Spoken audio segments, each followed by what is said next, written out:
If you have a Samsung phone and you have forgotten your password, I will show you how to unlock it.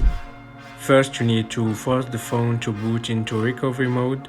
To do this, you must press the power button and the volume down button at the same time, and keep holding until the screen turns off. Once the screen is off, release the volume down button and switch to the volume up, and keep pressing the power button on the volume up. We keep holding until we arrive at this screen. So here the phone is in recovery mode. Go and select Wipe Data Factory Reset.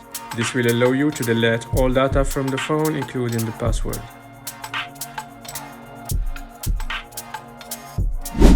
At this point, the data is deleted. Now just restart the system by selecting Reboot System Now, and we wait for the phone to turn on again.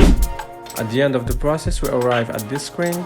The phone is completely reset like the first day. Simply validate the configuration steps and then you will access the phone. Thank you for watching and see you on the next one.